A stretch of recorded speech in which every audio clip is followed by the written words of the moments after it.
بسم اللہ الرحمن الرحیم الحمد للہ والصلاة والسلام علی رسول اللہ وبعد۔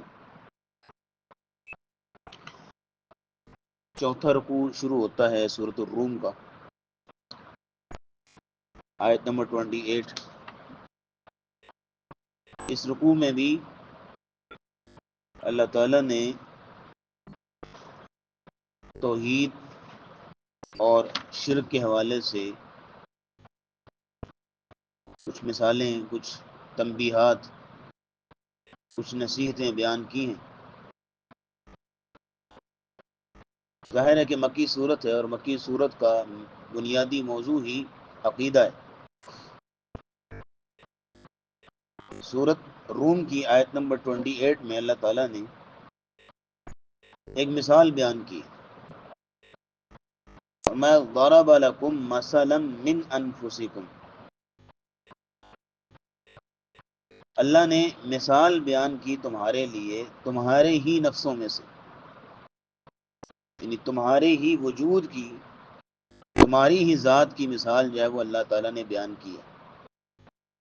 هل لکم مما ملکت ایمانکم من شرکاء فیما رزقناکم فانتم فیہ سوا۔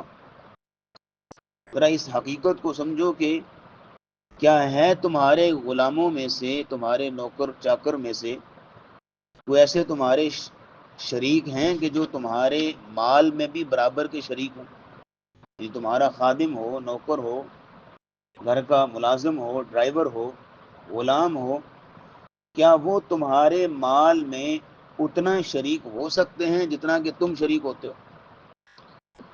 فَأَنْتُمْ فِيهِ سَوَاءٌ، کہ اتنے وہ شریک ہوں تمہارے مال میں کہ تم اور وہ برابر ہوں بالکل۔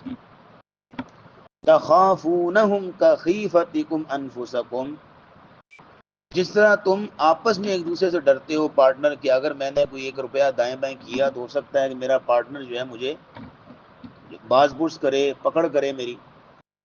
تو کیا جس طرح تم آپس میں ایک دوسرے سے ڈرتے ہو، کیا ان سے ڈرو گے اپنے خادموں سے، ملازموں سے، نوکروں سے؟ یہ مثال یہاں کیوں بیان کی جا رہی ہے اور اس مثال سے کیا بات سمجھائی جا رہی ہے؟ اللہ یہ کہنا چاہ رہے ہیں کہ جس طرح تم اس چیز کو پسند نہیں کرتے اور یہ ہو نہیں سکتا کہ تمہارے مال میں سے تمہارے جو غلام ہیں، خادم ہیں، ملازم ہیں، وہ برابر کے شریک ہیں، تم اس چیز کو پسند نہیں کرتے اور ایسا ہو نہیں سکتا۔ بالکل اسی طرح اللہ یہ بات کیسے پسند کر سکتا ہے کہ اس کی خدائی میں، اس کی ربوبیت میں، اس کی الوہیت میں، اس کی مخلوق میں سے کوئی شریک ہو؟ اللہ یہ کیسے پسند کرے گا؟ یعنی جس طرح تمہارے نوکر، غلام، خادم، ملازمین، ڈرائیور، یہ سارے لوگ یہ برابر نہیں ہو سکتے، تو یہ ساری مخلوق بھی تو اللہ کی ملازم ہی ہے نا، اللہ کے بندے ہی ہیں، اللہ کے غلام ہی ہیں، اللہ رب العزت کے غلام ہیں سارے۔ تو اللہ ان کو کیسے پسند کرے گا کہ اس کی توحید، اس کی ربوبیت کے اندر، اس کی الوہیت کے اندر، اس کی خدائی کے اندر، اس کے اقتدار اور اس کی حکومت، اس کے تصور اور اس کی بادشاہی کے اندر یہ برابر کے شریک ہوں؟ تو جس طرح تم جو یہ پسند نہیں کرتے، اس طرح اللہ کیسے پسند؟ دیکھیں بات یہ ہے کہ توحید اور شرک کا جو معاملہ نا، یہ بیسیکلی حق کا معاملہ ہے، رائٹ کا معاملہ ہے۔ یہ توحید اللہ کا حق ہے، توحید اللہ کا رائٹ ہے۔ انسان کی آپ بات کر لیجئے، انسان کسی صورت بھی اپنے حق میں دوسرے کو شریک کرنا پسند نہیں کرتا۔ مثال کے طور پہ دور نہ جائیے، یہ جو میاں بیوی کا رشتہ ہے، اس میں کوئی بھی خاوند یہ قطعی طور پہ دیکھنا تو دور کی بات، سوچ بھی نہیں سکتا اور سوچنا بھی نہیں چاہتا کہ اس کے بستر پہ کوئی اور شخص جائے اس کو نظر آئے، سوچ بھی نہیں سکتا۔ اس کا رائٹ ہے، اس کا حق ہے، وہ اس چیز کو، اس کی غیرت، اس کی عزت اس چیز کو تصور ہی نہیں کر سکتی، وہ اس چیز کو سوچے بھی، اس کا تصور بھی کرے کہ ایسا ممکن بھی ہو، اور وہ اس چیز کو برداشت بھی نہیں کر سکتا کہ اس کی اس رشتہ ازدواج میں کوئی اور جو ہے وہ شریک ہو۔ تو اللہ رب العزت اپنی توحید کے اندر، اپنی ربوبیت اور اپنی قدرت کے اندر، دیکھیں اللہ یہ مثال یہ جو ہے وہ ہم آپس میں افہام و تفہیم کے لیے دے رہے ہیں، اللہ کے لیے مثال نہیں ہے، اور اللہ کے لیے مثال ہو بھی نہیں سکتی، کسی طرح کی مثال اللہ کے لیے نہیں ہو سکتی۔ یہ صرف ایک حق کو، ایک رائٹ کو سمجھانے کے لیے مثال دی۔ تو یہ ہے اللہ کا حق ہے توحید، اللہ کا رائٹ ہے. تو اللہ کیسے برداشت کرے گا پارٹنرشپ کو، اور اللہ کیسے برداشت کرے گا شراکت داری کو؟ تو توحید اور شرک کا معاملہ حق کا معاملہ ہے. جیسے نبی کریم صلی اللہ علیہ وسلم نے حضرت معاذ بن جبر رضی اللہ تعالیٰ عنہ سے پوچھا تھا، معاذ یہ بتاؤ تم جانتے ہو کہ اللہ کا حق بندوں پر کیا ہے؟ اللہ کا حق بندوں پر کیا ہے؟ تو فرمایا کہ اللہ و رسول عالم، اللہ اور اس کے رسول ہی زیادہ جانتے ہیں کہ اللہ کا بندوں پر حق کیا ہے کہ بندے اس حق کو ادا کریں. تو نبی اسلام نے فرمایا حق اللہ علی العباد ان یعبدوہ ولا یشرکوا بہ شیئا. اللہ کا حق بندوں پر صرف اتنا سا ہے کہ بندے اللہ کی عبادت کریں اور اس کی عبادت میں کسی کو شریک نہ ٹھہرائیں.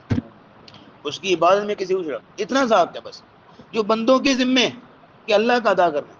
تو پھر نبی اسلام نے پھر پوچھا کہ وما حق العباد علی اللہ، بندوں کا حق اللہ پر کیا ہے کہ اللہ اس حق کو ادا کرے، بندوں کا حق کیا ہے؟ تو انہوں نے پھر یہی جواب دیا اللہ و رسول عالم. نبی اسلام نے جواب دیا کہ حق العباد علی اللہ اللہ يعذب من لا يشرك به شيئا. بندوں کا حق اللہ پر یہ ہے کہ اللہ کسی ایسے بندے کو عذاب نہ دے جو اللہ کے ساتھ شرک نہیں کرتا. جو توحید والا ہے تو اللہ رب العزت کے ذمے ہے، اللہ کے اوپر یہ حق ہے کہ اپنے اس بندے کو عذاب نہ دے. تو توحید اور شرک کا معاملہ حق کا معاملہ ہے. تو یہاں بھی اللہ تعالیٰ نے اسی قسم کی غیرت دلانے کی کوشش کی ہے کہ جس طرح تم پسند نہیں کرتے اپنے ملازموں کو، اپنے نیچے طبقے کے لوگوں کو کہ وہ تمہارے مال میں برابر کے شریک ہوں، تمہارے جو ہے وہ جس طرح تم مال کے اندر ہو اسی طرح وہ برابر کے پارٹنر ہوں، اور جس طرح تم آپس میں ایک دوسرے سے شراکت داری والے جو ڈرتے ہو کہ کہیں میں نے اگر 1 روپیہ بھی دائیں بائیں کیا تو میری بات پرس ہوگی، تو تم ان سے تو نہیں ڈرتے. تو اس طرح اللہ رب العزت کیسے اس چیز کو پسند کرتا ہے کہ اس کے بندے، اس کے پیدا کیے ہوئے، اس کے جو ہے وہ غلام، وہ اس کی مخلوق میں سے اس کی ربوبیت میں برابر کے شریک ہو جائے. یہ کیسے ہو سکتا ہے؟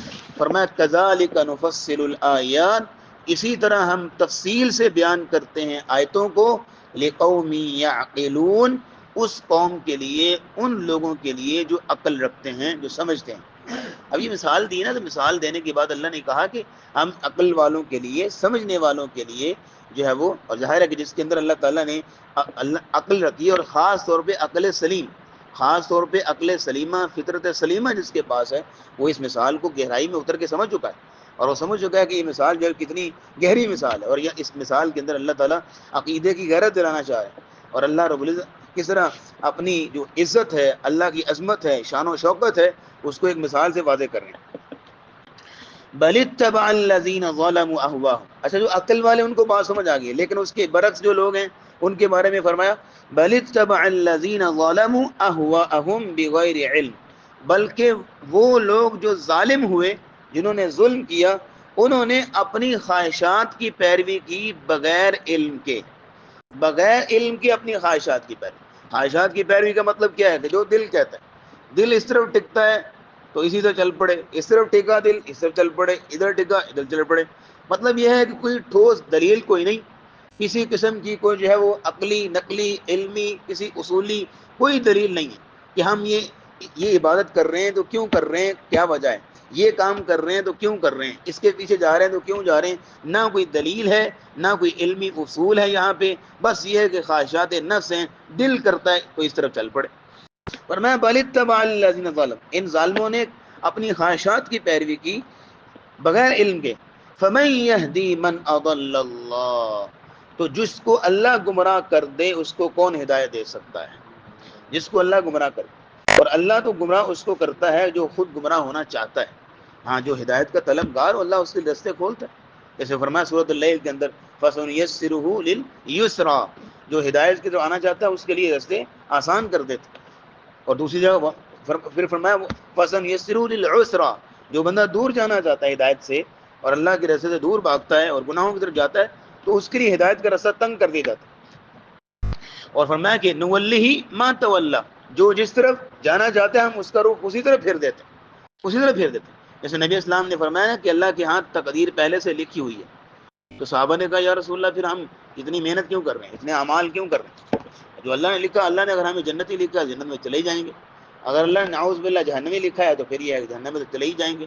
تو عمل کرنے کی کیا ضرورت ہے؟ نبی اسلام نے نہیں اعملوا، وہاں جملہ سنیے گا، نبی اسلام نے فرمایا اعملوا تم عمل کرو، فَإِنَّهُ مُيَسَّرٌ لِمَا خُلِقَ لَهُ، کیونکہ جس شخص کو جس کام کے لیے پیدا کیا گیا ہے نا، اس کے لیے زندگی میں وہ کام آسان کر دی جاتا ہے، اسی طرح اس کے رستے کھول دیے جاتے ہیں، وہ چاہے نہ چاہے وہ اللہ رب العزت اس کو ان رستوں ان راہوں کی طرف ڈال دیتا ہے، وہ تھوڑا تھوڑا کر کے اس طرف ہی جا رہا ہوتا ہے۔